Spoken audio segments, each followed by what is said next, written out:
하나님 말씀은 회개하고 돌이켜라는 제목으로 하나님 말씀 증거하겠습니다. 우리는 지난주에 성전 미문에서 구걸하던 장애인이 치유받고 많은 사람들이 그 사람의 치유에 놀래고 솔로몬 행각으로 모여들었을 때 베드로가 그들을 향해서 설교했던 내용을 살펴보았습니다. 베드로는 그들에게 예수님에 대해서 세 가지로 소개를 했죠. 첫 번째로는 예수님은 여호와의 종으로서 메시아였다라고 하는 사실을 강조를 합니다. 이사야서에 보면 이 여호와의 종 메시아의 네 가지 큰 역할은 뭐라고 그랬죠? 첫째는 사로잡혔던 자, 죄와 사망의 지배 아래에 있는 자들을 해방시켜주는 일을 하죠.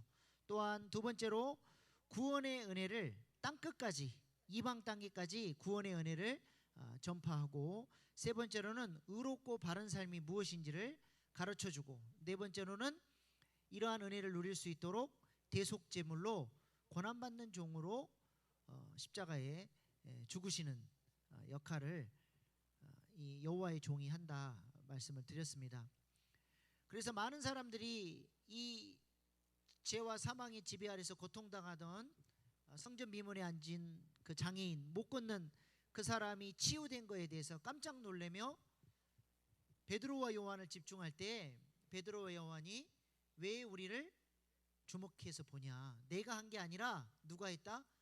여호와의 종 되셔서 지금 부활 승천하셔서 왕이 되시는 우리 예수님께서 그 여호와의 종의 사명대로 죄와 사망의 법에서 그 사람을 건져내셨고, 이제 그가 복음을 받아들여서 하나님을 찬양할 수 있는 역사를 일으키는 일에 우리 예수님께서 이 일을 행하신 것이다. 우리는 그의 대행자로서 여호와의 종의 역할을 한 것뿐이다. 그렇게 얘기를 하는 것이죠. 그래서 교회의 역할, 예수님이 여호와의 종으로서 하셨던 그 역할을 이제 우리도 해야 되는 거예요. 우리가 여호와의 종으로 쓰임받는 교회 될 수 있기를 소망합니다. 베드로는 너희가 이 여호와의 종 되신 예수님을 십자가에 못 박아 죽였다라고 하는 사실을 지적을 하는 것이죠. 또 두 번째로 예수님은 거룩하고 의로운이라고 또 소개하죠. 거룩하다는 것은 예수님이 곧 하나님이요 하나님의 아들이라고 하는 사실, 그리고 예수님이 의롭다라고 하는 것은 하나님께서 기뻐하시는 사역을 예수님이 하시는 분이라는 거죠. 그 하나님이 가장 기뻐하시는 사역은 뭐예요? 결국에는 대속 제물로 우리를 위해서 십자가에 피 흘려 죽으신 그 순종에 죽기까지 순종하신 것이 하나님 앞에 그렇게 기쁨이 되는 그런 사역을 하신 겁니다. 하나님은 우리도 하나님 앞에 사랑받는 자녀로 의로운 자로 살기를 원하십니다. 우리가 하나님과의 아름다운 관계 가운데 하나님의 자녀로서 주님께서 기뻐하시는 사역을 감당할 수 있기를 소망합니다. 또 세 번째로 예수님은 우리의 선봉장 되신다. 베드로가 이렇게 이야기하죠. 아르케고스, 가장 앞장서서 우리를 도우시는 분.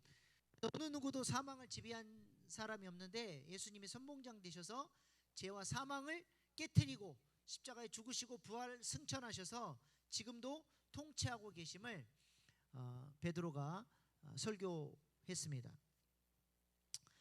그래서 이 설교를 통해서 베드로가 지적하는 건 뭐예요? 너희가 바로 여호와의 종이요 거룩하고 의로운 이시요 우리의 선봉장 되시는 예수님을 너희가 모르고, 그분이 메시아인지를 모르고 십자가에 못 박아 죽였다라고 하는 사실을 지적하고 있습니다. 그래서 오늘 본문 13절 말씀 보세요. 뭐라고 합니까? 아브라함과 이삭과 야곱의 하나님 곧 우리 조상의 하나님이 그의 종 예수를, 여기서 여호와의 종 나오죠. 그의 종 예수를 영화롭게 하셨느니라. 너희가 그를 넘겨주고, 예수님을 십자가에 못 박도록 넘겨줬어요. 빌라도가 놓아주기로 결의한 것을 너희가 그 앞에서 거부하였으니, 빌라도가 예수님을 십자가에 못 박을 이유를 못 찾아요. 그래서 살려주려고 하는데 유대인들이 예수를 못 박고 차라리 살인자 바나바를 풀어줘라, 그렇게 십자가에 못 박도록 유대인 너희들이 이 여호와의 종을 죽였다라고 지적을 하는 것이죠. 또 13절에서는 넘겨줬고 14절에서는 어떻게 했어요? 너희가 거룩하고 의로운 일을 거부하고 도리어 살인한 사람을 놓아주기를 구했다. 예수님을 거부했어요. 그리고 15절에 어떻게 됩니까? 15절 시작. 그를 살리셨으니 우리가 이 일의 증인이라. 저 생명의 주, 저 주가 뭐라 그랬어요? 아르케고스라 그랬죠. 예수님을 죽여버렸어요. 그러나 우리 예수님은 죄와 사망의 역사를 깨트리고 일어나신 선봉장 되셔서 예수님을 믿는 우리가 이제 죄와 사망 권세를 이길 수 있게 된 것이죠. 이렇게 유대인들은 자신들이 하나님을 잘 믿는다고 착각하면서 예수님을 십자가에 못 박도록 넘겨주고 거부하고 죽여버린 존재들이 된 것입니다. 그래서 이것을 베드로가 말씀을 통해서 너희들이 바로 이 예수를, 메시아를 죽였다 지적을 하는 것이죠. 이렇게 죄를 말씀을 통해서 딱 조명을 받으면 내가 무슨 짓을 했는지를 모르고 있다가 어둠 깜깜한 곳에는 아무것도 안 보이는데 말씀의 빛이 탁 조명되면 어때요? 내 잘못한 게 보이는 거죠. 유대인들이 이 베드로의 설교를 듣고 자신들이 무슨 짓을 했는지를 알게 된 거예요. 어떻게 해야 돼요? 말씀을 통해서 지적받고 그 다음에 말씀을 통해서 조명받으면 뭐 해야 됩니까? 회개해야죠. 말씀을 통해서 무엇이 문제가 있었는지를 깨달았으면 회개해야 되는 것입니다. 만약에 회개하지 않고 계속 그 길로 가면 우리는 사망의 길로 가는 것이고, 회개하고 돌이키면 우리는 살아나게 되는 것이죠. 그래서 베드로는 말씀을 통해서 유대인들에게 회개하실 것을 촉구합니다. 19절 말씀입니다. 그러므로 너희가 회개하고 돌이켜 너희 죄 없이 함을 받으라. 이같이 하면 새롭게 되는 날이 주 앞으로 이를 것이요. 회개가 뭡니까? 회개. 그 회개에 사용된 히라보 메타노이아라고 하는 단어는요, 메타는 초월돼서 위에서 이렇게 내려다보는, 전체를 관망해서 볼 수 있는 능력을 말하는 것이고, 노이아는 마음을 말합니다. 그러니까 회개가 뭐예요? 하나님의 관점으로, 하나님의 말씀으로 내 마음을 조명하여 봄으로써 어떤 것이 어두운 것인지, 어떤 것이 회개해야 될 것인지, 어떤 것을 버려야 할 것인지를 잘 구분하고 처리할 것들은 잘라내고 하나님이 원하시는 마음의 상태로 만들어가는 것, 그게 회개예요. 그 교육학에 관심 있으신 분들은 메타인지라는 단어를 들어보셨을 거예요. 메타인지는 뭐냐면 이렇게 토론식 교육, 하브루타 이 교육을 통해서 내가 무엇을 알고 무엇을 모르는지를 이렇게 객관적으로 나를 볼 수 있는, 자신을 성찰할 수 있는 그런 능력을 말합니다. 교육학에서도 요즘에는 이것을 많이 아이들에게 강조함으로써 스스로 자기가 공부를 잘 해나갈 수 있도록, 자기 주도 학습을 할 수 있도록 그렇게 교육을 하는 것을 목적으로 하는데, 이 메타라고 하는 단어가 이렇게 전체를 관방해서 보는 그런 초월적인 관점, 그런 것을 의미합니다. 그래서 메타노이아, 이 회개는 하나님 앞에서 나를 잘 말씀을 통해서, 조명을 통해서 성찰하는 것을 말하는 것이죠. 제가 여러 번 말씀을 드렸는데, 하나님 앞에 수고하고 무거운 짐을 내려놓을 수 있는 사람은 어떤 사람이라고 말씀을 드렸나요? 어떤 사람이 주님 앞에 수고하고 무거운 짐을 내려놓을 수 있습니까? 내가 수고하고 무거운 짐진 자인 것을 알아야 그 짐을 내려놓는 거예요. 내가 수고하고 무거운 짐진 것을 모르는 사람은 주님 발 앞에 그 짐을 내려놓을 수가 없습니다. 내가 말씀을 통해서 내가 얼마나 내 인생에 문제가 많고 내가 수고하고 무거운 짐진 자임을 스스로 인정하고 겸손히 주님 앞에 이 짐을 내려놓을 때 이 짐이 내려놔지고 하나님이 주신 안식을 경험할 수 있게 되는 거예요.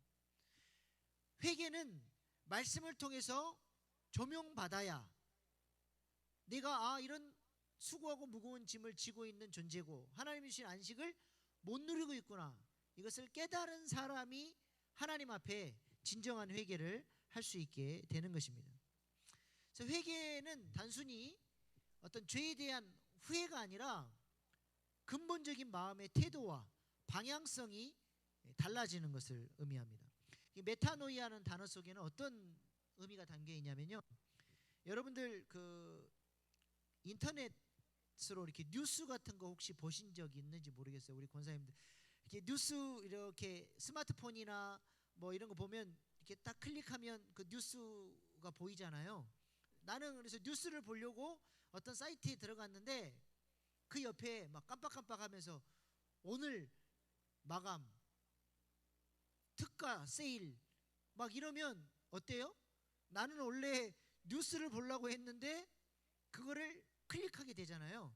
딱 클릭하는 순간 어떻게 됩니까?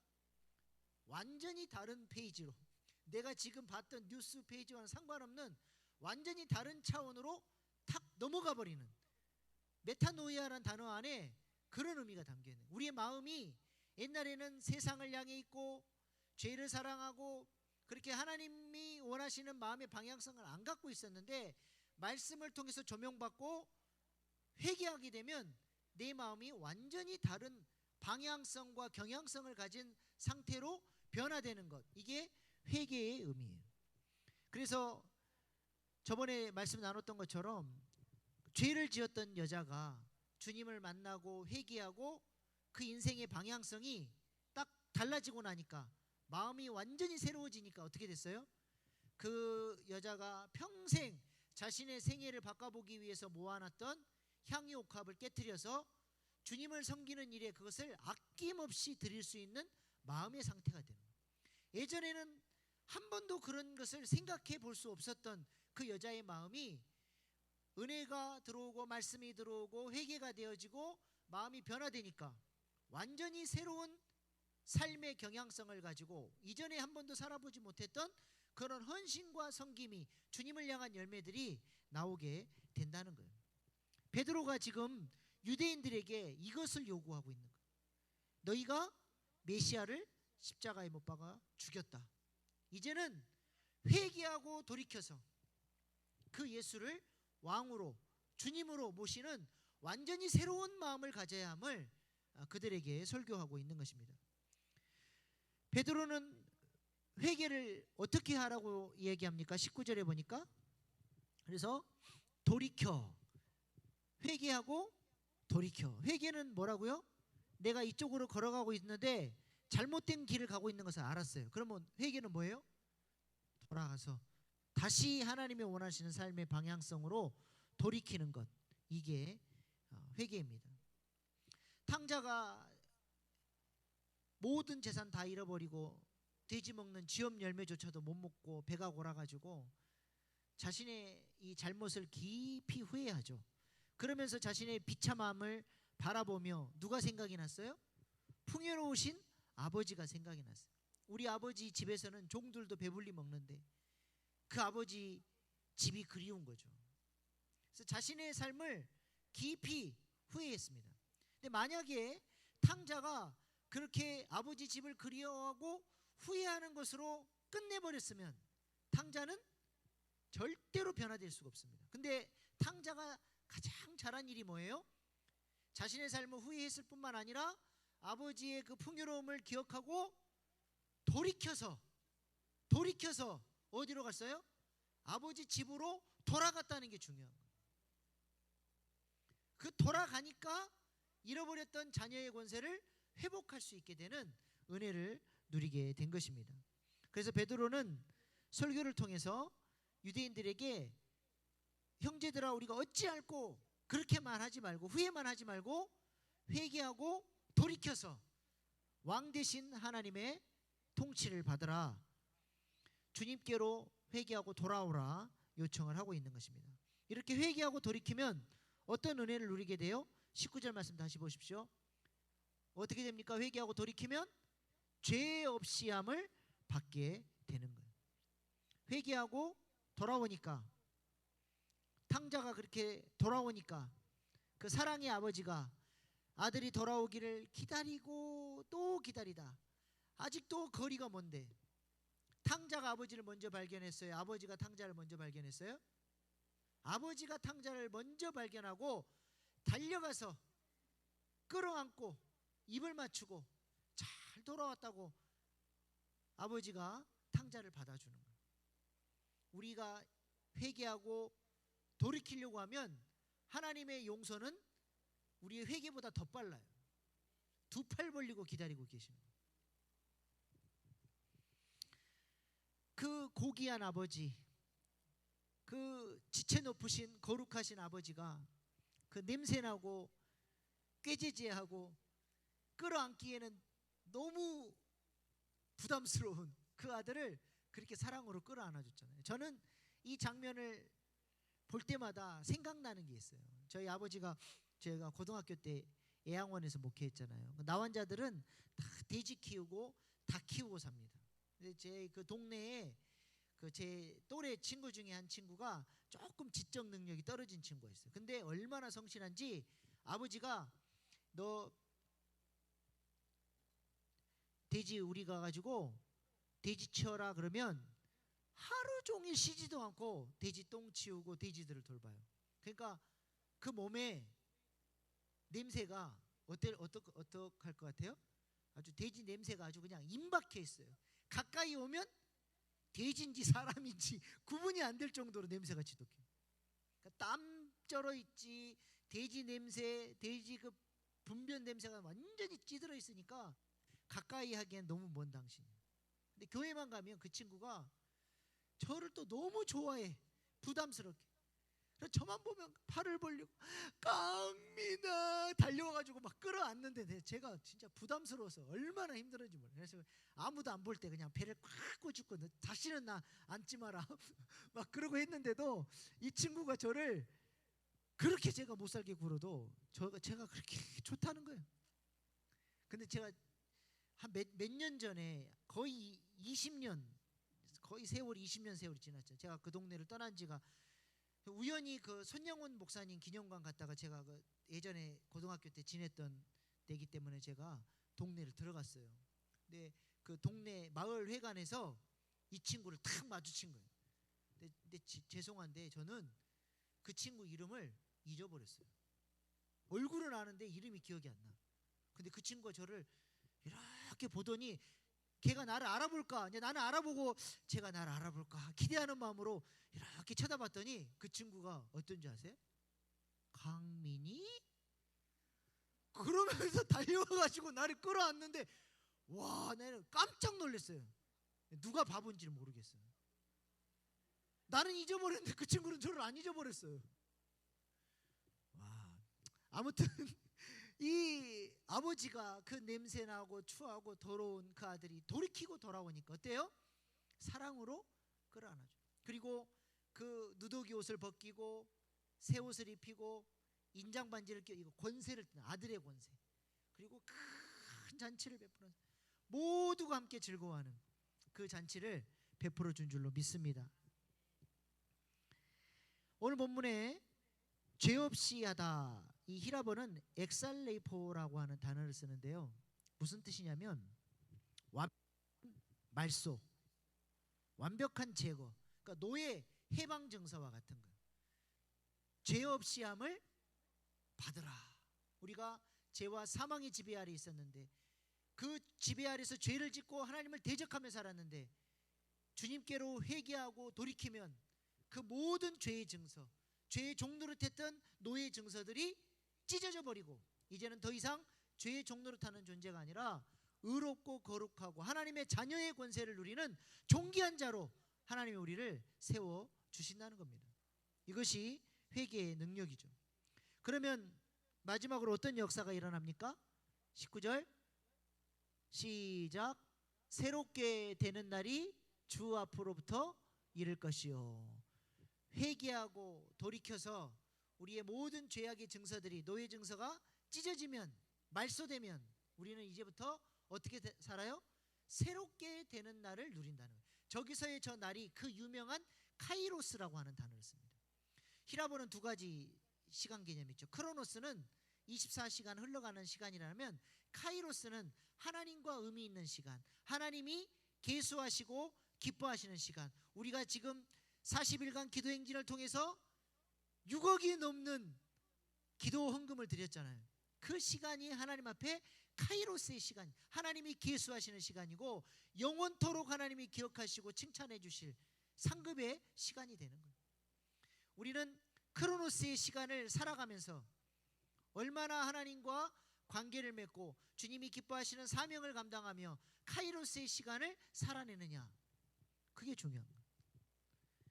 회개하고 돌이키면 그동안에 하나님과 전혀 상관없이 살았던 사람들이 이제는 하나님이 기뻐하시고 계수하시는 카이로스의 삶을 살아나게 된다는 것입니다.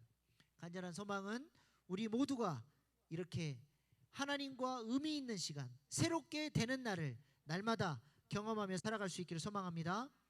말씀을 들어도 영혼이 조명이 안 되고 말씀을 통해서 하나님의 음성을 듣지 못하고 내가 스스로 거부해버리는 사람들이 있어요. 메타노이아, 하나님의 조명, 하나님의 말씀이 내 마음을 환하게 비칠 수 있도록 하나님의 말씀이 들려져야 됩니다. 그 말씀을 통해서 회개하고 돌이키는 자에게 이 카이로스의 시간에 이 복된 시간이 열리게 된다는 것이죠.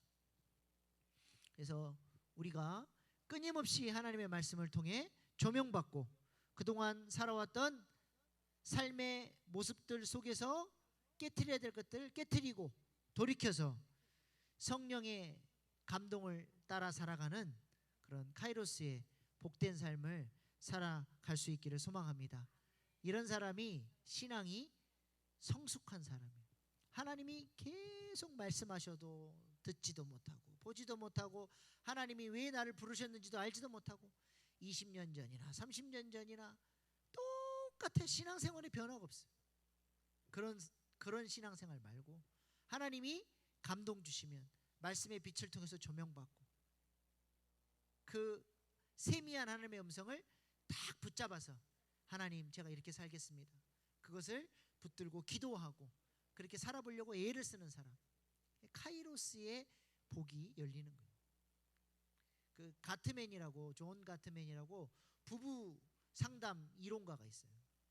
그분이 그 자신의 부부 상담에서 강조하는 것 중에 하나가 뭐냐면 turn toward instead away. 무슨 말이냐? 부부간의 관계를 자꾸 서로에게 영향력을 받으려고 하는 열린 마음이 있어야 된다. 여보, 당신 이런 거 좀 안 했으면 좋겠어 하면 어떻게 해야 돼요? 열린 마음으로 받아들여서 영향력을 받아들여야 부부 관계가 서로 맞춰가면서 그렇게 세워져 갈 수 있다는 거예요. 근데 무슨 얘기를 해도 나 몰라? 내 성질 몰라? 이러면 이거는 관계가 발전될 수가 없다는 거예요. 근데 하나님과의 관계에서도 마찬가지예요. 말씀을 통해서 무엇이 참된 길인지 바른 길인지 하나님의 말씀이 들려주시면 어떻게 해야 돼요? 그 말씀에서 도망가는 게 아니라 자꾸 내가 영향력을 받으려고 그러고 그쪽으로 내 방향이, 내 마음이 자꾸 변해가려고 해야 하나님과의 관계가 점점 성장해 갈 수 있다는 것이죠. 우리 일신교회가 그렇게 말씀을 통해서 잘 조명받고 회개하고 돌이켜서 하나님께서 기뻐하시는, 하나님이 계수하시는 그런 카이로스의 그 삶들이 우리의 삶 가운데 많이 나타날 수 있기를 소망합니다. 기도하시겠습니다. 이 시간에 우리 베드로가 설교했던 내용들을 보면서 내게 들려주신 하나님의 음성으로 기도하겠습니다. 사랑하며 헌신하며 살기에도 짧은 인생입니다. 하나님의 말씀에 영향력을 받고 성장해 가기에도 짧은 인생이죠.